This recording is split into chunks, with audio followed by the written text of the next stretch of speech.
காலையில் பிரேக்ஃபாஸ்ட்டுக்கு வந்து சைட் டிஷ்ஷுக்கு எதுவும் இல்லைன்னு கவலைப்படாதீங்க. இந்த மாதிரி புதினா மல்லித்தழை இருந்துன்னா இந்த மாதிரி சட்னி செஞ்சு பாருங்கங்க. சூப்பர் டேஸ்ட்டாக இருக்கும். தக்காளி படாமல் புளி போட்டு பண்ணியிருக்கேன். டேஸ்ட் அட்டகாசமாக இருக்கும். 2 ஸ்பூன் கடலைப்பருப்பு வறுத்து எடுத்துக்கலாம். வறுத்து எடுத்தாச்சு. பூண்டு 5-6 பல் பூண்டு அரிசி போட்டிருக்கேன். ஒரு துண்டு இஞ்சி, பச்சை மிளகா ஒரு 4-5 பச்சை மிளகா, காரத்துக்கு தகுந்தபடி பச்சை மிளகா போட்டுக்கோங்க. மிளகா வந்து நம்ம ரேசாக கட் பண்ணி போடணுங்க.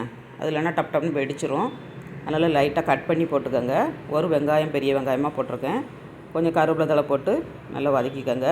மல்லித்தழைங்க, ஒரு கட்டு மல்லித்தழை, புதினா தழை 2 கட்டு போட்டு வதக்கிக்கிடணும் நல்லா. இதில் தக்காளி பழம் சேர்க்காமல் சூப்பர் டேஸ்ட்டில் இன்றைக்கி பண்ணியிருக்காங்க. கோமதி கிச்சன் சிஸ்டர் வந்து இந்த மாதிரி சட்னி வச்சுருந்தாங்க. நான் ஒரு நாள் ட்ரை பண்ணி பார்த்தேன். சூப்பராக இருந்துச்சு. அதே மாதிரி உங்களுக்கும் பண்ணி காட்டுறேன். நீங்களும் ட்ரை பண்ணுங்கள்.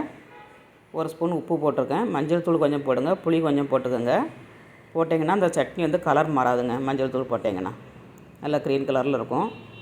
இதே மாதிரி ட்ரை பண்ணி பாருங்கள் ஒரு முறை. இப்போ நம்ம வதக்கி ஆற வச்சு அரைச்சி எடுத்துக்கிடலாம். கடலைப்பருப்பு மோஸ்ட் ஆட் பண்ணிவிட்டு நம்ம புதினா மல்லித்தழைலாம் ஆட் பண்ணி கொஞ்சம் தண்ணி விட்டு நம்ம அரைச்சிக்கிடணுங்க. அரைச்சிட்டு மிக்ஸி சாரை கழுவி கொஞ்சமாக தண்ணி ஆட் பண்ணிக்கோங்க. ரொம்ப தண்ணி ஊற்றக்கூடாது. இந்த மாதிரி நல்ல மையாக அரைச்சி எடுத்துக்கோங்க.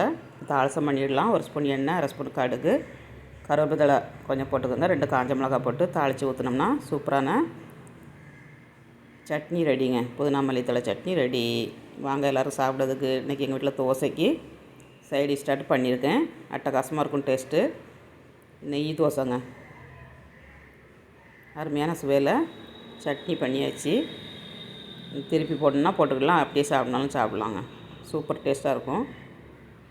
ஸ்டவ்வோடு சமைக்கும்போது அன்போடு சமைக்கணுங்க. அன்போடு சமைச்சிங்கன்னா சுமாராக இருக்க புதினா மல்லித்தழை சட்னி கூட சூப்பராக இருக்குங்க. கரெக்டு தானே?